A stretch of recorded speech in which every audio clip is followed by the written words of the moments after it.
you really sort of decided to rest on your laurels. You're not doing really a lot of work these days. No. I'm really sitting back and taking it easy. Yeah. Are you insane? I mean, geez, the amount of work that you're doing is astounding. Yeah. Well, I mean, not. I mean, I sort of feel like. I'm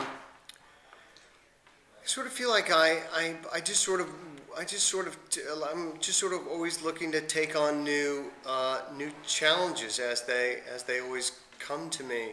And whether that's in front of the camera or behind the camera or a combination of both, as this show is, I think that's important in any artist's life, and certainly in the growth of anyone's career. I think you always have to be looking for ways to challenge yourself. And you've really thrived in the directing end of things. Often, the path is you either go completely into directing or you kind of dabble a little, but you're getting both of those aspects of your career really healthy. And as you said, you've managed to combine them a lot. Yeah.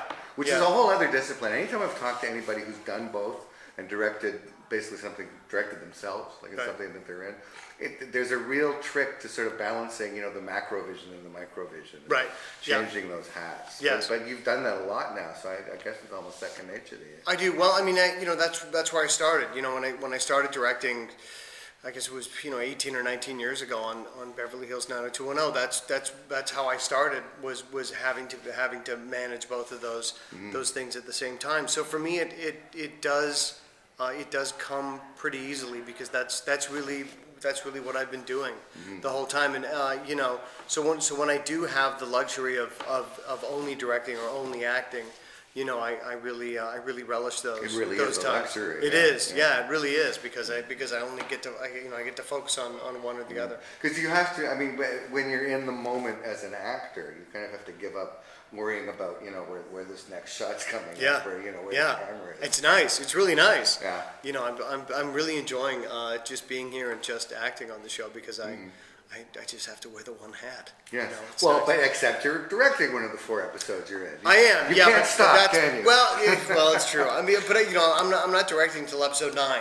Oh. So for these 3 episodes, for episodes 4, 5, and 6, I'm just here as an actor and get to really enjoy that and get to enjoy working with Emily and Lucas and Peter McNeil was here playing my father on the show, which was a lot of fun for the two of us to play different characters.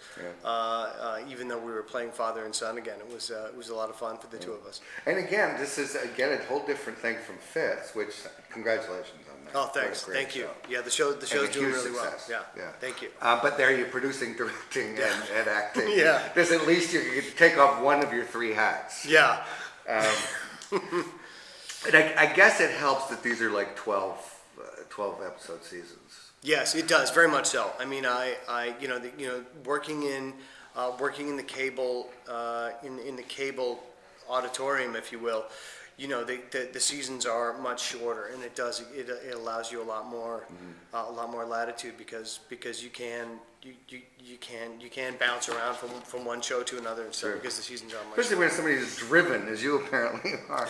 I mean, and it's not just these 2 shows. You got the Western you did with Perry, and a couple of Westerns you've done. Yeah, And well, you're doing the reality series? they've ordered another a sequel to Good Night for Justice that we're trying to get together to shoot this summer.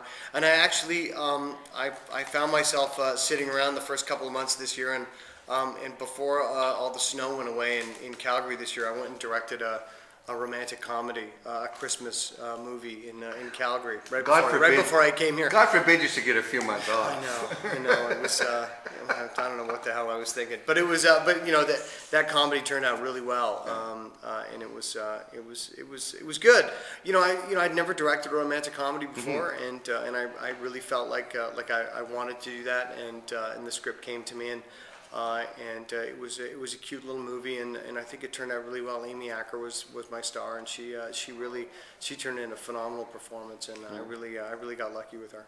And again, it's pushing the disciplines in other directions, and sort of broadening your experience. Yeah, very much so. And I think like I said, I think it's really important, and I think you have to, you have to keep pushing, and you have to keep trying new things, and keep keep progressing as an artist. You know, you can't ever just sit back and rest on your laurels.